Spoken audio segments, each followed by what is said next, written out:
Hello, Julie. Welcome to the third side of the vinyl. Oh, thanks. It's great to be here. Yeah. First question.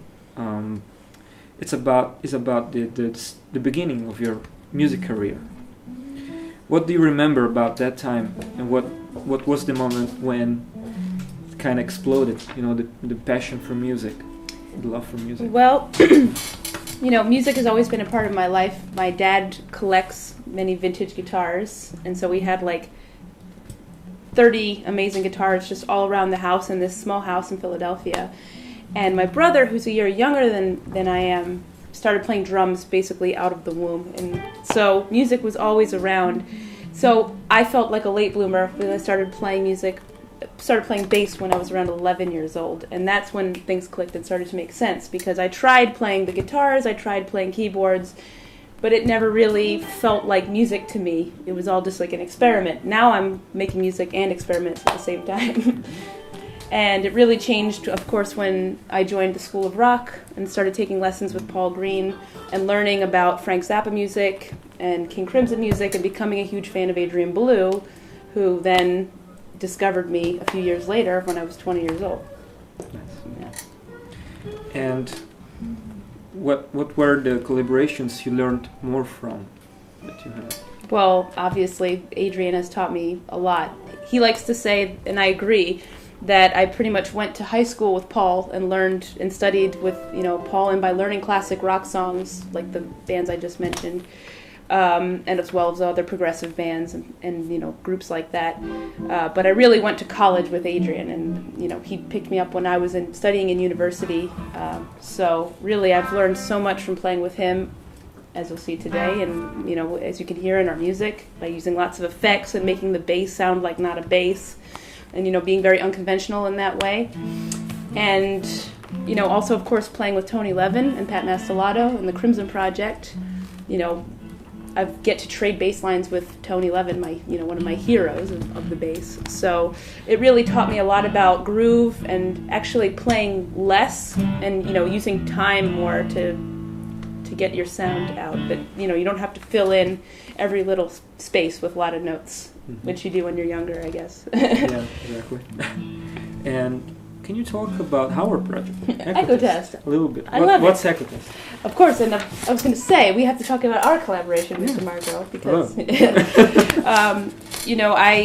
speaking about Crimson Project, we had a lot of touring coming up in 2014, so I got rid of my flat in Los Angeles, and I was living with Mike Visser, who's now our singer of this band. Said, I'm sorry, Mike, but I have to go explore the world and find our band, basically. And I put a status on Facebook. I'd love to do some gigs in Europe after the Crimson Project tour is over. And Marco replied, was like the first one to reply. And I thought, oh, that's funny, he's another bass player. And we'd met a couple years before that, 2011, at the Three of a Perfect Pair music camp in Woodstock. And so I knew he wasn't totally a creep. I can be sometimes. And so I thought, okay, an excuse to go to Italy and play some music.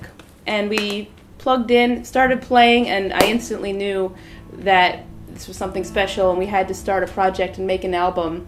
And, starting just as a duo, but with the idea that it would grow.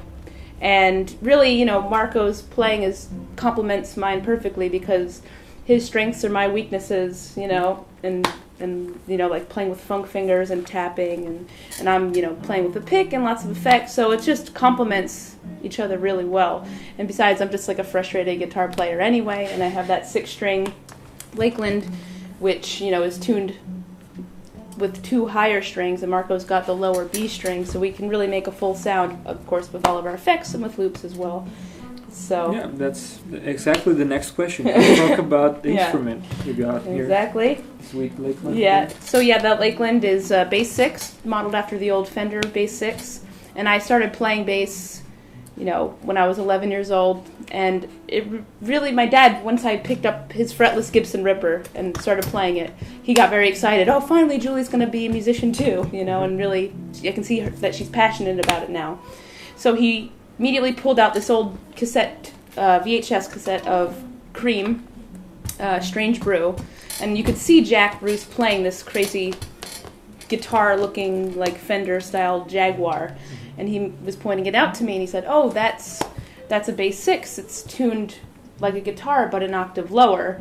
And I immediately fell in love with his playing and the way that bass sounded. So when Lakeland, a company that I've been working with since 2008, when they changed factories and ownership, I went to the factory to check out their new models and to just build a rapport with the company. And John introduced this 6-string that they were modeling after the old Fender, and immediately I was just in love and had them build me a custom one with a MIDI pickup. And so all the sounds I'm creating for EchoTest are coming from that beautiful instrument, and specifically with the MIDI pickup through all the effects that I use. Nice. Third side of the vinyl is strongly connected to the culture of long playing, obviously.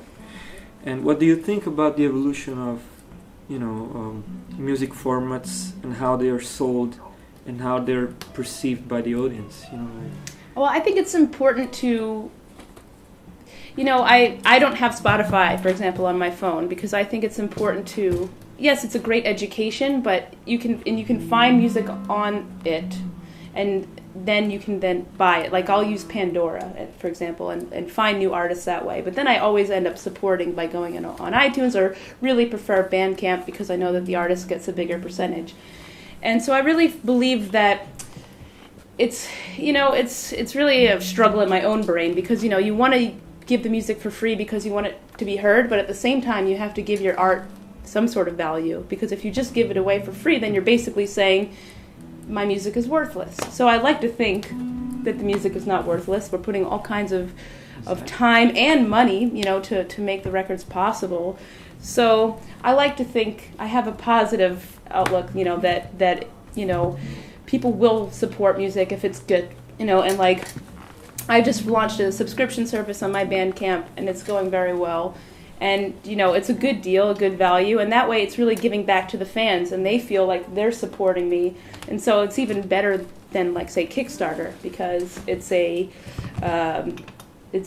better resource. It's more sustainable, because it's not just, for one specific record or one specific tour. It's saying, I like this artist, I want to help support them. And it's really great to have them have that direct connection and give them that exclusive content that others can't get necessarily. Mm-hmm. And last question.